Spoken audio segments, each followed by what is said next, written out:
औज़ु बिल्लाहि मिनश्शैतानिर्रजीम बिस्मिल्लाहिर्रहमानिर्रहीम। मेरा नाम राजा वाजिद अली और मैं आपको शुमारियात यानी स्टैटिस्टिक्स पढ़ाता हूँ। हमारी ऑनलाइन क्लासेस चल रही हैं और इनमें आज चैप्टर 2 और लेक्चर नंबर 8 है। लेक्चर स्टार्ट करने से पहले हस्ब मामूल हम कुछ अच्छी बातों से अपना लेक्चर स्टार्ट करते हैं जिससे तुलबा व तालबात की तरबियत मखसूस है। आज मेरा वही कुछ लेक्चर्स पहले का क्वेश्चन कि हम इल्म हासिल करने यहाँ पर बैठे हैं, हम इल्म सीखने बैठे हैं, तो इल्म के ख़जाने किसके पास? हमारे रब के पास। तो हमें इल्म कहाँ से हासिल होगा? अगर हम अपने रब के साथ रुजू करें तो हमारा इल्म का क्या फ़ायदा होगा? इससे ताल्लुक़ रखने वाली एक दुआ याद करवाऊँगा अपने तुलबा व तालबात को कि जब भी आप इल्म सीखने बैठें, कहीं इल्म हासिल कर रहे हों या पढ़ रहे हों या लिख रहे हों, तो एक तो दुआ आप सब बच्चों को याद ही होगी, रब्बी ज़िदनी इल्मा, ऐ मेरे परवरदिगार मेरे इल्म में इजाफ़ा कर। और एक और दुआ का इजाफ़ा आज मैं आप बच्चों को करवाऊंगा और मैं कोशिश करूंगा आगे आने वाले तमाम लेक्चर्स में इस दुआ से हम अपना लेक्चर शुरू करें जो आज आप बच्चों को मैं सिखाऊंगा। वो दुआ इन अल्फाज के साथ याद करनी है, अल्लाहुम्मा। इसका सिंपल सा मतलब ऐ मेरे परवरदिगार, ऐ मेरे रब। हम अपनी ज़िंदगी में ये लफ्ज़ इस्तेमाल करते हैं बहुत दफ़ा। अल्लाहुम्मा याद करने में आसानी है। दूसरा लफ्ज़ दुआ का है उर्ज़ुक़नी। इसका मतलब, इसका तर्जमा हमें अता कर, ऐ मेरे रब मुझे अता कर। और जब हम सब इकट्ठे पढ़ रहे होते हैं तो इसका मतलब ऐ मेरे रब हम सब को इकट्ठा कर, हम सब को अता कर। क्या चीज़ अता कर? क्या चीज़ दे? दो लफ्ज़ दुआ के अभी हमने पढ़े हैं, अल्लाहुम्मा उर्ज़ुक़नी, ऐ मेरे रब मुझे अता कर। क्या चीज़? इल्मन, इल्म अता कर। हम अपने रब से इल्म मांगते हैं, हम सब इकट्ठा पढ़ रहे हैं, लिहाजा इसका मतलब बनेगा हम सब को अता कर। और क्या अता कर? एक लफ्ज़ इल्म। तीन लफ्ज़ हो चुके हैं, अल्लाहुम्मा उर्ज़ुक़नी इल्मन नाफ़िअन, नफ़े वाला। ऐ मेरे रब हमें अता कर क्या चीज़? इल्म, इल्म अता कर, नाफ़िअन नफ़े वाला, वासिअन वसी, हमीकन गहराई वाला। ऐसा इल्म जिसमें तीन खूबियाँ हों। वो तीन खूबियाँ कौन सी? नाफ़िअन उर्दू का लफ्ज़ है नफ़ा, वासिअन उर्दू का लफ्ज़ है वसी, और हमीकन गहराई वाला। तो इस दुआ से हम अपना लेक्चर शुरू करते हैं। बिस्मिल्लाहिर्रहमानिर्रहीम। आज हमारा लेक्चर नंबर 8, जो लास्ट लेक्चर था हमने क्लास फ्रीक्वेंसी डिस्ट्रीब्यूशन तक हमने पढ़ लिया था। फ्रीक्वेंसी डिस्ट्रीब्यूशन से आगे हम बात करते हैं क्लास बाउंड्री। क्लास बाउंड्रीज कैसे बनाते हैं या क्या चीज़ होती है, उसको कैसे डिफाइन करते हैं। For finding the class boundaries we take half of the difference between the lowest limit of the second class and upper class limit of the first class. अमूमन बच्चों के जहन में ये बात डाली जाती है कि क्लास बाउंड्रीज बनाने का तरीका है जी 0.5 को माइनस कर दें और प्लस कर दें, जो कि टोटली गलत है। ज़्यादातर 0.5 आता है, इट्स ओके, बट ये कॉन्सेप्ट कि क्लास बाउंड्री बनाने के लिए हम अपनी क्लासेस में से 0.5 को माइनस कर दें और 0.5 को प्लस कर दें, ये कॉन्सेप्ट गलत है। आज हम इस कॉन्सेप्ट को सही करते हैं। वो यहाँ से स्टार्ट होता है हाफ, यानी कि हाफ 2 पे डिवाइड करें किसी भी चीज़ को, जो आगे आने वाली बात है। हाफ ऑफ द डिफरेंस, यानी आगे आने वाली बात है डिफरेंस। दो वैल्यूज़ हैं, उन दोनों का डिफरेंस, और वो दो वैल्यूज कौन सी हैं? Half of the difference between the lower class limit of the second class. जैसे हम देखते हैं कि हमारे पास फ्रीक्वेंसी डिस्ट्रीब्यूशन में सेकेंड क्लास ये है, और सेकेंड क्लास में जो लोएस्ट क्लास है वो 20 है और अपर क्लास 29 है। तो हमने आगे देखा कि सेकेंड क्लास की लोएस्ट क्लास यानी 20 and upper class limit of the first class, यानी कि हमारे पास जो फर्स्ट क्लास है उसकी अपर क्लास वो है 19। तो दूसरे अल्फाज में अगर हम ये कहें कि ये 19 है और ये 20, इनका डिफरेंस कितना है जनाब? 20 और 19 का डिफरेंस 1। इसी तरह 29 और 30 का डिफरेंस कितना है? ये भी 1। 39 और 40 का डिफरेंस, 49 और 50, 59 और 60, 69 और 70, इनका डिफरेंस अगर इक्वल है तो क्लास बाउंड्रीज बन सकती हैं, और अगर इनका डिफरेंस इक्वल नहीं है, यानी कि यहां डिफरेंस 1 है, यहां 2 हो जाए, यहां पे 5 डिफरेंस हो जाए, तो फिर क्लास बाउंड्रीज तो बना ही नहीं सकते। हमारा कॉन्सेप्ट है 0.5 माइनस करें और 0.5 प्लस करें, जो टोटली रॉन्ग हो जाएगा। पहली बात यह है कि क्लास बाउंड्रीज तब बनती हैं जब हमारे पास क्लास लिमिट में यह डिफरेंस इक्वल हो। नंबर 1, अगर ये डिफरेंस इक्वल है, अगर ये डिफरेंस 1 है, अब इस 1 को 2 पे डिवाइड करना है। यही बात यहां पे लिखी गई है, half of the difference between the lower class limit of the second class and upper class limit of the first class, यानी कि 20 माइनस 19 करेंगे, हाफ डिफरेंस हो गया, उसका हाफ करने के लिए उसको 2 पे डिवाइड करेंगे। जब 20 माइनस 19 किया तो 1 आ गया, 1 को 2 पे डिवाइड करेंगे तो 0.5 आएगा। यहां जरूरी नहीं है कि 0.5 आए, अगर डिफरेंस 2 का होता तो फिर 2 को डिवाइड करते 2 पे तो आंसर 1 आ जाता, तो फिर 1 को माइनस करना था। अगर हम ये कॉन्सेप्ट लेके बैठेंगे कि 0.5 ही माइनस करना है तो ये हमारा गलत कॉन्सेप्ट है यहां पे क्लास बाउंड्रीज बनाने के लिए। दिस वैल्यू, अब ये जो वैल्यू आई है, ये वैल्यू, ये 0.5 भी हो सकती है और 0.5 के अलावा कोई और भी हो सकती है। तो क्लास बाउंड्रीज बनाने के लिए ये जो वैल्यू है, लिहाजा दिस वैल्यूज इज सब्ट्रैक्ट, इस वैल्यू को सब्ट्रैक्ट करेंगे from the lower class limits, तमाम लोअर क्लास लिमिट्स में से, एंड ऐड और जमा करेंगे in upper class limit to get the required classes. जो हमारे पास अब क्लासेस आई हैं, that is called class boundaries. मैं उम्मीद करता हूं कि अजीज तुलबा को ये डेफिनेशन, ये पॉइंट जो 0.5 वाला पॉइंट था, ये समझ आ चुका होगा। इसी को मजीद सीखने के लिए, जैसा कि हमारे पास ऑलरेडी क्लास लिमिट्स मौजूद थी, नंबर ऑफ स्टूडेंट्स, फ्रीक्वेंसी भी मौजूद थी, टेलीमार्क्स भी हमने किया हुआ था, सिर्फ हम यहां इंट्रोड्यूस करते हैं क्लास बाउंड्रीज को। आपने देखा, ये हमने यहां सीखा क्लास लिमिट्स कैसे बनाई थी, टैली किया और फ्रीक्वेंसी बना ली। इसके बाद हम बात करते हैं क्लास बाउंड्रीज की।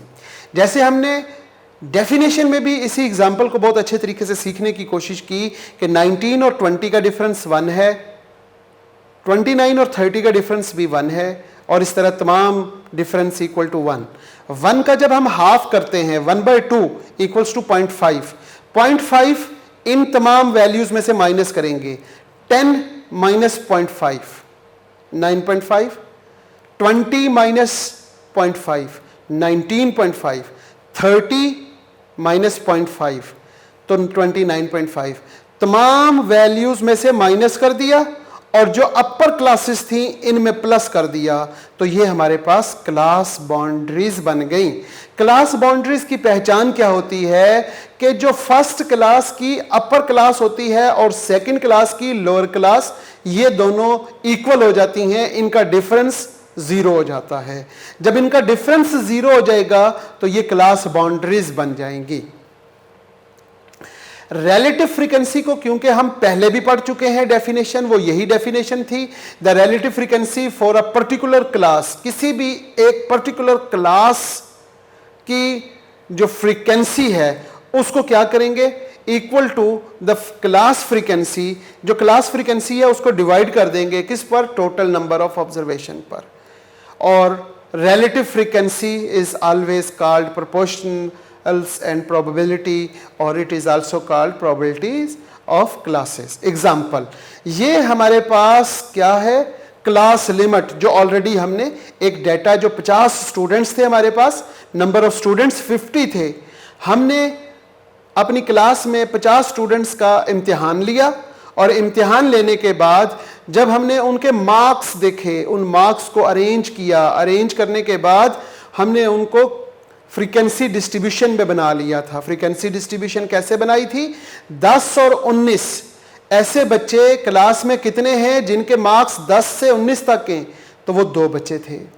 20 से 29 तक ऐसे बच्चे जिनके मार्क्स 20 to 29 थे हमारी क्लास में 50 स्टूडेंट्स में से, वो थे 4। सेम एज इट इज 30 से 39 तक 7 थे, 40 की रेंज में 10, 50 से 59 तक 16, 60 से 69 तक 8, 70 से 79 तक 3 थे, और टोटल ऑब्जर्वेशन या नंबर ऑफ स्टूडेंट हमारे पास 50 थे। यहां तक तो हमने ऑलरेडी फ्रीक्वेंसी डिस्ट्रीब्यूशन में सीखा हुआ है, और इस स्लाइड में हम इस सिर्फ और सिर्फ रिलेटिव फ्रीक्वेंसी को सीखेंगे। और रिलेटिव फ्रीक्वेंसी की डेफिनेशन थी कि क्लास फ्रीक्वेंसी, किसी भी क्लास की फ्रीक्वेंसी को डिवाइड कर दें किस पर, टोटल नंबर ऑफ ऑब्जर्वेशन पर। जैसे हमारे पास पहली क्लास है जी 10 to 19, इसकी क्लास फ्रीक्वेंसी 2 है, 2 को डिवाइड कर दें total of number of students पर, यानी कि 2 डिवाइडिंग बाय 40 इक्वल्स टू 0.04। दूसरी क्लास में नंबर ऑफ स्टूडेंट्स कितने थे जी, 4। अब पर्टिकुलर क्लास फ्रीक्वेंसी, एक पर्टिकुलर क्लास है जी, उसको हम कहेंगे सेकंड क्लास है, उसमें क्लास फ्रीक्वेंसी है 4, then dividing by the total of the observation या total of the frequency 4/50। Next third class थी 7, थर्ड क्लास में फ्रीक्वेंसी की वैल्यू थी 7, तो हमने क्या करना है, 7 को भी 50 पे डिवाइड कर देना है, 10 को भी 50 पे डिवाइड कर देना है, 16 को भी, 8 को भी और 3 को भी। आपने देखा रिलेटिव फ्रीक्वेंसी में हमने फ्रीक्वेंसी की हर वैल्यू को टोटल पे डिवाइड किया और इक्वल्स टू हमने आंसर लिख लिए। ये जो हमारे आंसर हैं ये हमारी रिलेटिव फ्रीक्वेंसी है, और रिलेटिव फ्रीक्वेंसी को हम प्रोबेबिलिटी ऑफ क्लासेस भी कहते हैं कि पहली क्लास की प्रोबेबिलिटी क्या है जी, 2। पहली क्लास में कितनी वैल्यूज हैं, 2 हैं, टोटल ऑब्जर्वेशन 50 थी, 2/50 इट्स 0.04। तो ये हमारे पास प्रोबेबिलिटीज ऑफ क्लासेस भी कहलाती हैं और रिलेटिव फ्रीक्वेंसीज भी होती हैं। और रिलेटिव फ्रीक्वेंसी, किसी भी फ्रीक्वेंसी डिस्ट्रीब्यूशन का जो रिलेटिव फ्रीक्वेंसी का टोटल होगा, it's must be equal to 1। आगे चलते हैं जी, percentage frequency. Percentage frequency, the percentage of frequency for a particular class is equal to the class frequency dividing by the total number of observation and multiply by 100। Already हमने ये discuss किया हुआ है कि परसेंटेज फ्रीक्वेंसी किसे कहते हैं। Percentage frequency basically simple और आसान अल्फाज में बच्चों के लिए ये है कि रिलेटिव फ्रीक्वेंसी को मल्टीप्लाई बाय 100 कर दें। जैसा कि ये क्लासेस हैं, ये हमारे पास नंबर ऑफ स्टूडेंट यानी फ्रीक्वेंसी है।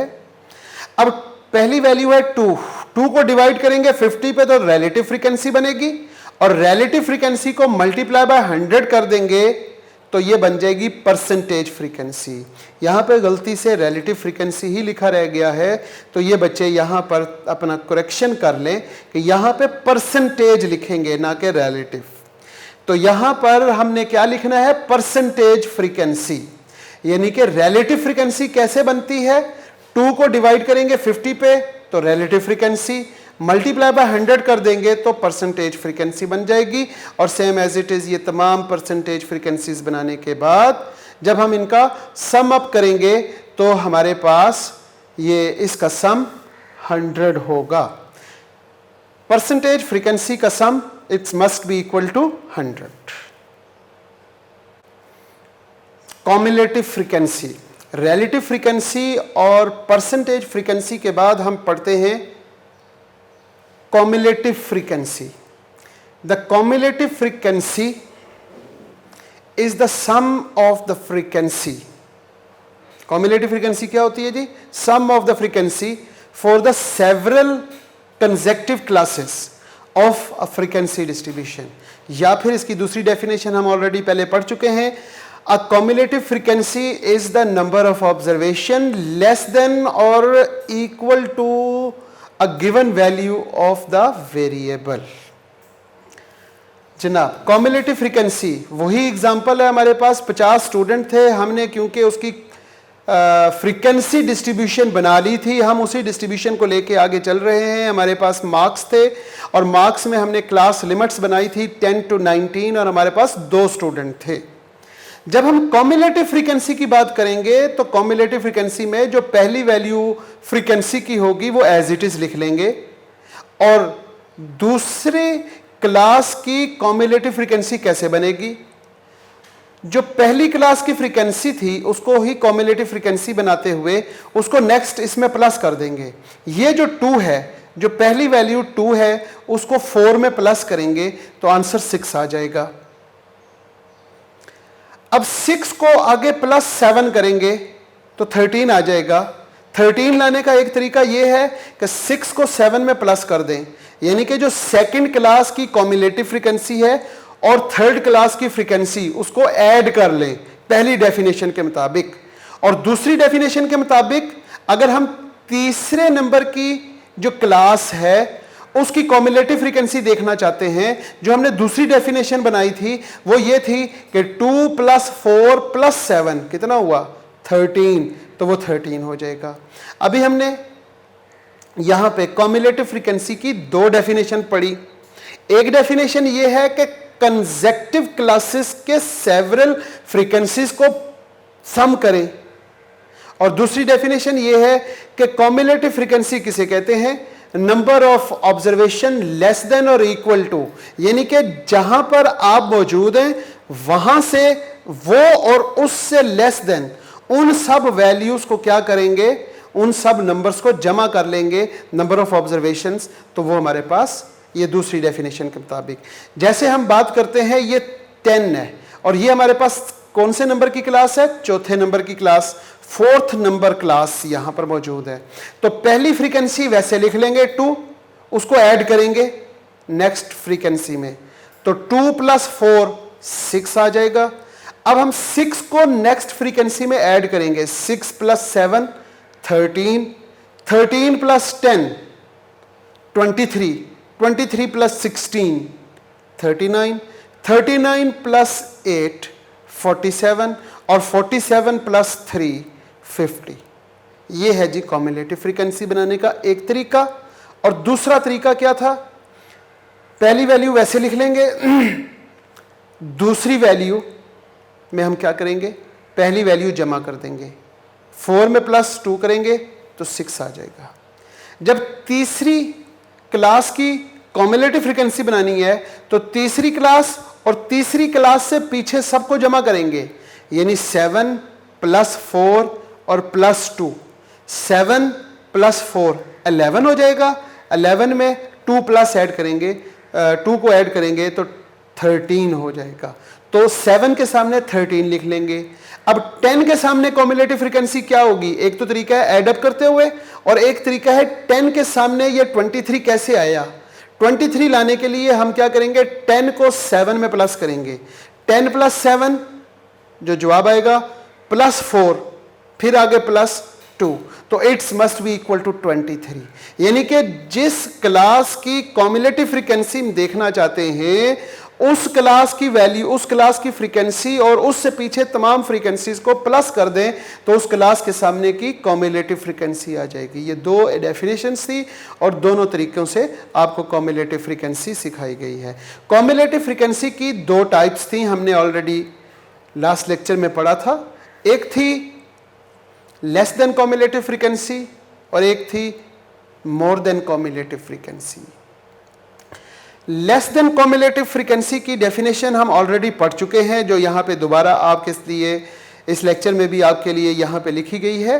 मैं दोबारा से रिपीट कर देता हूँ। It is obtain by adding the successively the frequency of all previous classes, जो अभी मैंने बात कही, including the class against which is written as the cumulative frequency.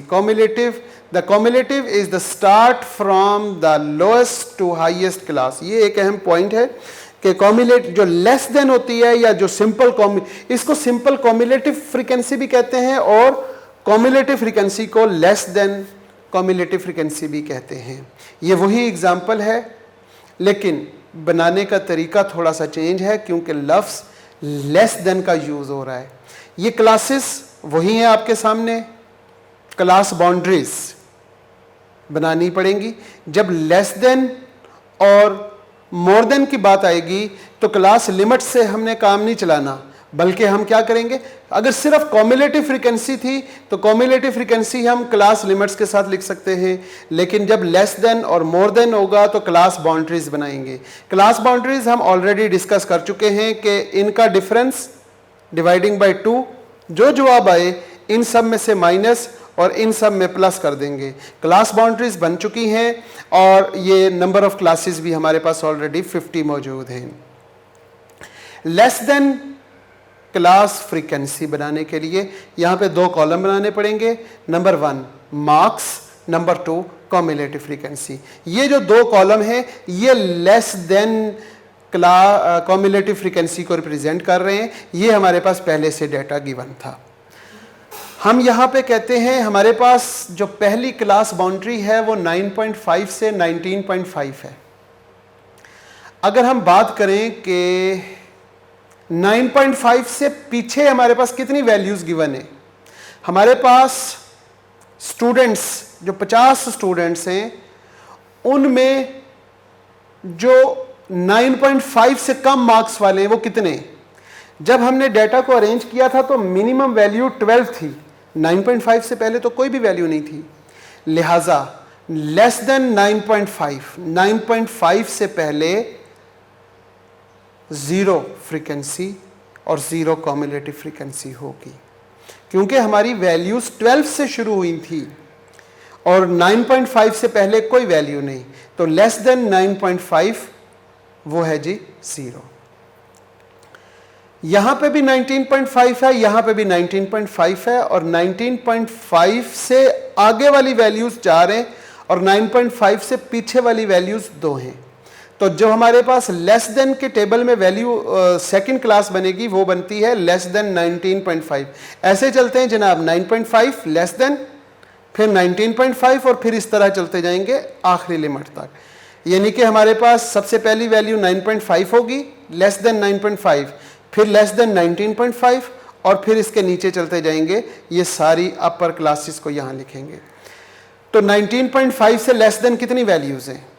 पहली क्लास हमें बता रही है 19.5 से 9.5 तक 2 है, तो हम यहाँ 2 लिख देंगे।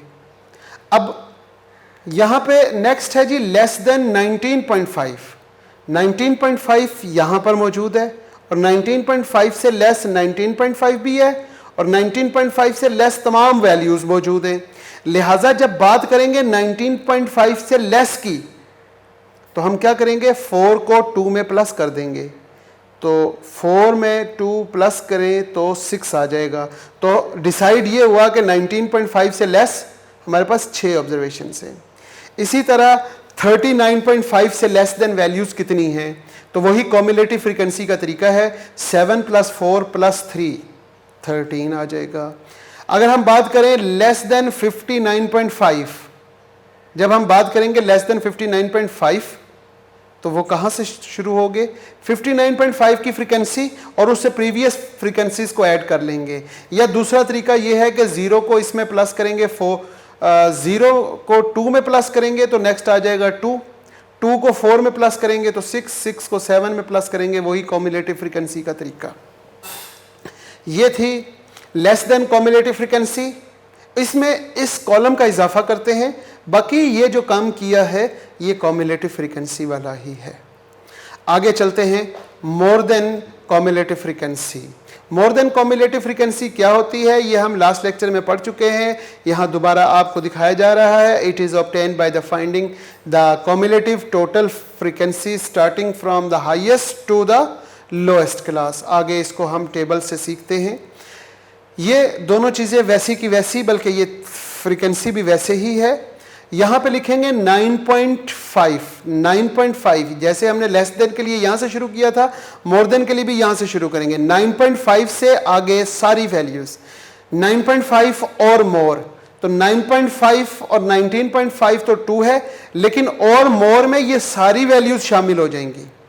अब जब ये सारी वैल्यूज़ शामिल होंगी तो हम यहाँ पे 2 + 4 + 7 + 16 + 8 + 3, जब ये सब चीज़ों को प्लस करेंगे तो वो 50 आ जाएगा, तो वो हमारे पास 50 आ गया। अब हम यहां पे पढ़ते हैं 19.5। 19.5 का मतलब ये हुआ कि 19.5 और उससे आगे सारे, तो 19.5 का मतलब ये हुआ कि 4 से शुरू करेंगे, 4 + 7 3 तक, तो सिर्फ ये 2 नहीं हम काउंट करेंगे तो 48 हो जाएगा। तो ये तरीका है जी cumulative frequency, more than cumulative frequency बनाने का। दूसरा तरीका इसका क्या है, दूसरा तरीका ये है कि जो लास्ट वैल्यू 3 है वो वैसे ही लिख लें, 3 को 8 में प्लस करें। जो काम हम लेस देन कॉम्युलेटिव फ्रीक्वेंसी में ऊपर से शुरू करते हैं वही काम हम नीचे से शुरू कर दें तो इसको हम मोर देन कॉम्युलेटिव फ्रीक्वेंसी कहते हैं, और इसका दूसरा नाम डी कॉम्युलेटिव फ्रीक्वेंसी भी है। एक होता है कॉम्युलेटिव फ्रीक्वेंसी और एक होता है डी कॉम्युलेटिव फ्रीक्वेंसी। जो कॉम्युलेटिव फ्रीक्वेंसी होता है वो लेस देन कॉम्युलेटिव फ्रीक्वेंसी, और जो डी कॉम्युलेटिव फ्रीक्वेंसी है it's also called more than cumulative frequency. तो डी कॉम्युलेटिव या मोर देन कॉम्युलेटिव फ्रीक्वेंसी बनाने के लिए हम क्या करेंगे, लास्ट फ्रीक्वेंसी को एज इट इज लिखेंगे और उसको प्लस करेंगे उससे ऊपर वाली वैल्यू में 8, तो 11 + 16 27, 27 + 10 37, 37 में प्लस करते जाएंगे एंड सो ऑन, ये हमारे पास 50 यहाँ पर आ जाएगा। ये था आज का लेक्चर कॉम्युलेटिव और डी कॉम्युलेटिव तक। अज़ीज़ तुलबा व तालिबात, आज हमारा लेक्चर नंबर 8 स्टैटिस्टिक्स का कंप्लीट होता है। इसमें हमने बहुत सी अहम डेफिनेशंस कॉम्युलेटिव फ्रीक्वेंसी बनाना सीखी, more than, D cumulative, class boundaries, सब कुछ हमने यहाँ सीख लिया है और बड़ी मेहनत के साथ ये लेक्चर्स आपके लिए तैयार किए जाते हैं। इनको आप बहुत गौर से सीखें, समझें और ये आपके लिए बहुत ही सूदमंद और फ़ायदेमंद शुमार होंगे। इनको पढ़ने के बाद, सीखने के बाद आप बहुत अच्छे नंबरों में कामयाबी हासिल करेंगे। और तरीक़ाकार वही जो मेरे हर लेक्चर के एंड में हुआ करता है कि ये बताना ज़रूरी है कि ये लेक्चर सिर्फ सुनना आपके लिए, क्योंकि आजकल हमें रैम और रोम के चक्करों में डाल के हमारी अपनी मेमोरी बहुत कम कर दी है। हमें कोई चीज़ याद नहीं रहती, और ये याद रहने का तरीका, याद रखने का तरीका हमारे उस्ताद कराम ने हमें बताया था कि पहले सुनने के बाद उसको लिख लो, लिखने के बाद ये बात किसी को बताओ। इल्म एक ऐसी दौलत है जिसको जितना खर्च करोगे उसमें इजाफा होगा। मैं बहुत परेशान हुआ करता था कि इसको कैसे खर्च करूं, जब मुझे समझ लगी कि इसको खर्च करने का तरीका दूसरों को बताना है, और जब से मैंने दूसरों को बताना शुरू किया है मेरे इल्म में बहुत इजाफा हुआ। तो इल्म में इजाफे का एक तरीका ये है कि सुनो, समझो, लिखो। जब आप इन तमाम बातों को लिखकर अपने नोट्स बनाओगे, अपना सरमाया बनाओगे, उससे प्यार करोगे, तो ये आपको फ़ायदा देगा, नफ़े वाला इल्म बन जाएगा। बहुत शुक्रिया जनाब।